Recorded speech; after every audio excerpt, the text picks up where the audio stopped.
A very good morning to you, Melanie. Good morning, Julia. Thank you very much indeed. Well, we've spoken to you about your book before, but goodness me, I mean, how prescient that was given where we are right now.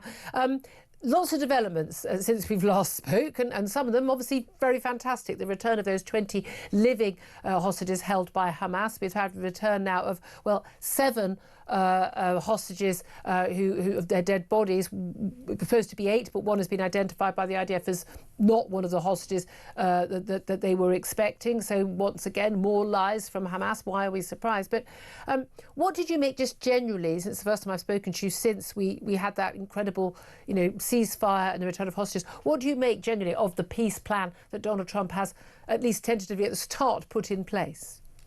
Well, the return of the 20 living hostages was an amazing thing. I'm speaking to you from Jerusalem. Yesterday was Simchat Torah, the festival on which 2 years ago the hostages were taken. And, we were all so overwhelmed, I think is the word. The emotions are running so high. But nevertheless, I was concerned and disturbed to hear President Trump, who deserves all credit for the return of the hostages. And, his reception here was adulatory, yes, and that was well-deserved. But nevertheless, he said many times, the war is over. And to us here in Israel, the war is not over because, first of all, we all knew that Hamas would renege on every condition that it possibly could. And that, there is a Trump's 20-point plan, which involves, among other things, the complete disarmament of Hamas. Hamas is saying that it won't disarm. Hamas, since the hostages were returned and since the peace plan came into effect, and since, therefore, the Israelis withdrew from parts of Gaza, the Hamas have been murdering significant numbers of their opponents. And not on the quiet. I mean, they've been filmed openly in the streets with large crowds. Indeed, and it's openly for a purpose. They are demonstrating they are still there. They have not been defeated.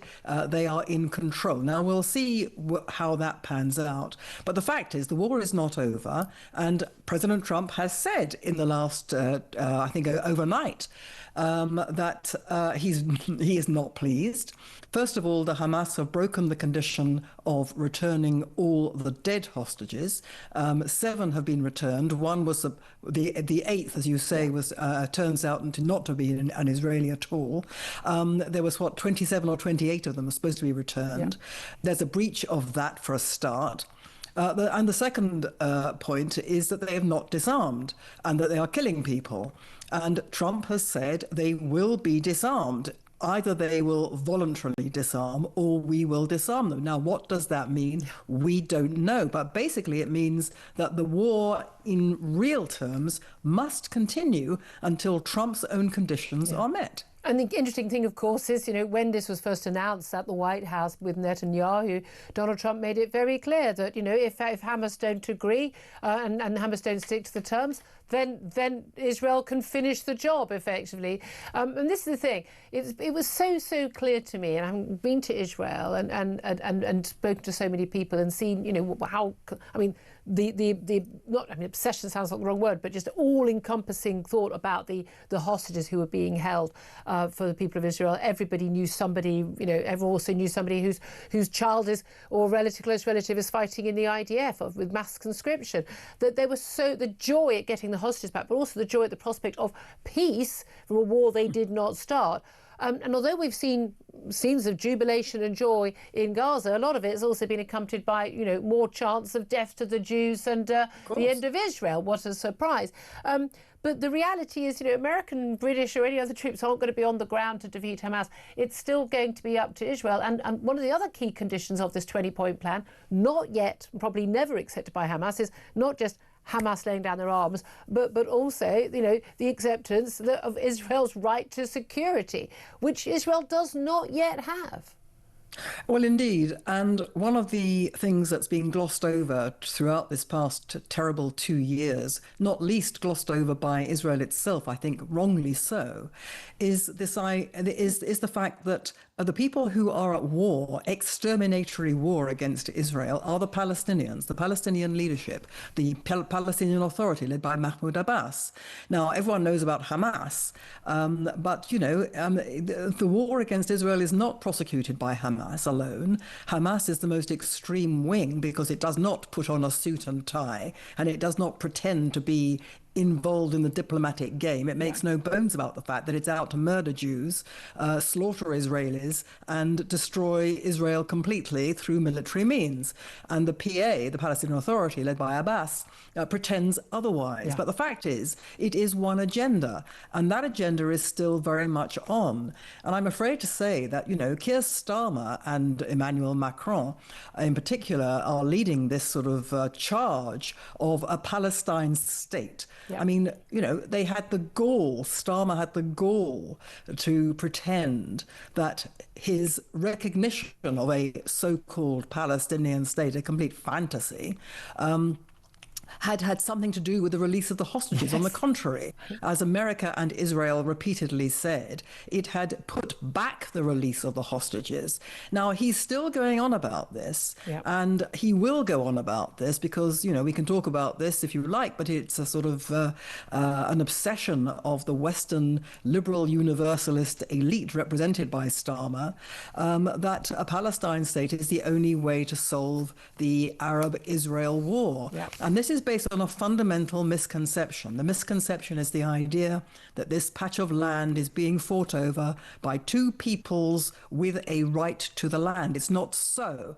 The only people with a legal, historical, and moral right to the land are the Jews, and the Palestinian cause for the past 100 years has been involved absolutely in trying to destroy the Jews' own claim to the land. So it's an exterminatory agenda. You don't solve a problem, which is basically a war of extermination, by compromising with the exterminators. But also the opposite of compromise have come repeatedly. I mean, even Bill Clinton has been very, very clear, has been involved in the room. Take the deal. Exactly. Take the deal. 4 times. Yes, Palestinian leaders have been offered pretty much every single thing they've asked for. And they have turned it down because their aim is not a Palestinian state. Their aim is a destruction of the Jewish state of Israel. And to all these offers, Israel was in agreement, against its better judgment, against its own security, but it felt it had no choice. But it did actually agree to this.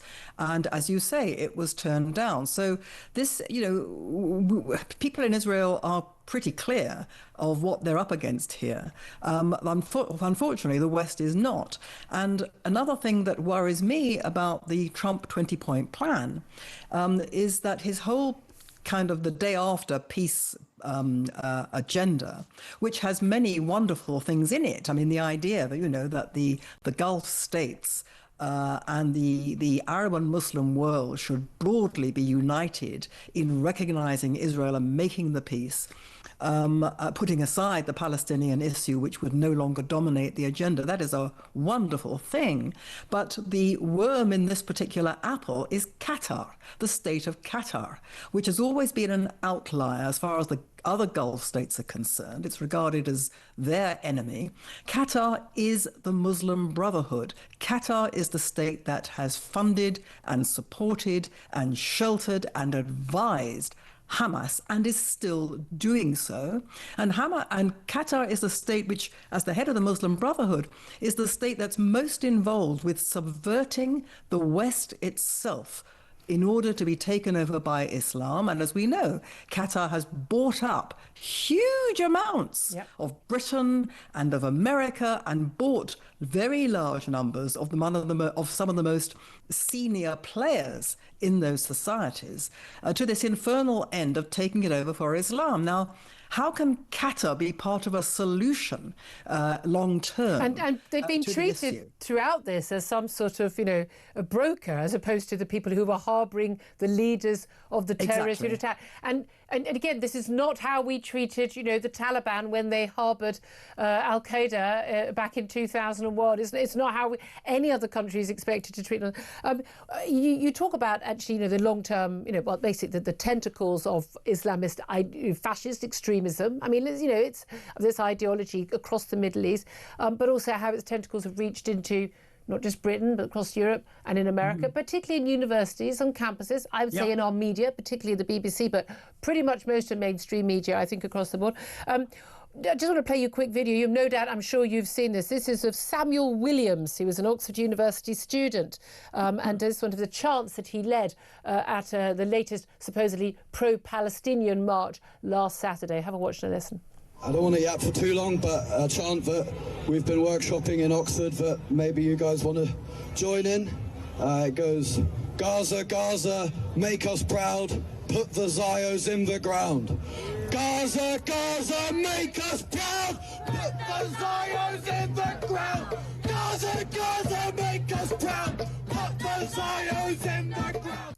I mean, fairly typical of the sort of rather sad, pathetic, inadequate sort of incel, hate mongers that we've seen in our streets. I'm sure you'll be pleased to know that in the last hour or so we learnt that not only is Samuel Williams of Balliol College, Oxford University, a PPE student, supposedly our brightest and best, is now under police investigation. He's also now been suspended by the University of Oxford, who condemn what he had to say pending that police investigation.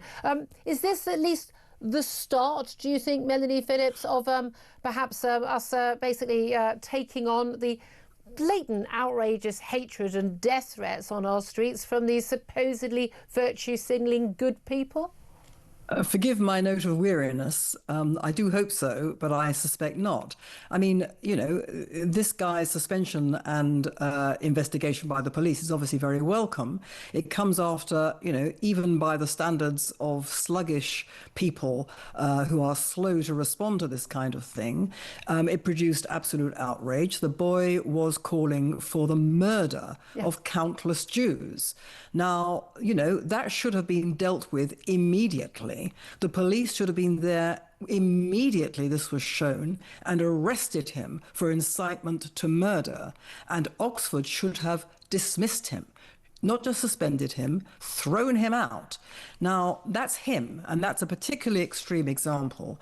But unfortunately, although it's extreme, it's part of a trend in which we have seen, in the demonstrations on the streets of Britain for the past 2 years, people calling for the extermination of Israel and the death of Jews. Now, the death of Jews has been often dressed up in Arabic chants, but everybody by now should know what they mean.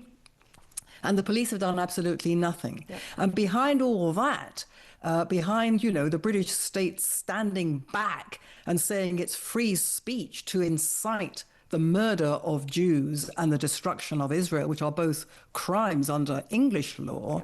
In addition to that, you have a situation in which this is against the backdrop of an entire, quote, human rights, close quote, humanitarian establishment, which has effectively turned mass murder into an issue of conscience. Yeah. This is the most terrible thing, that people are parading around, people of great ignorance, obviously, of the Middle East, great ignorance of Jews.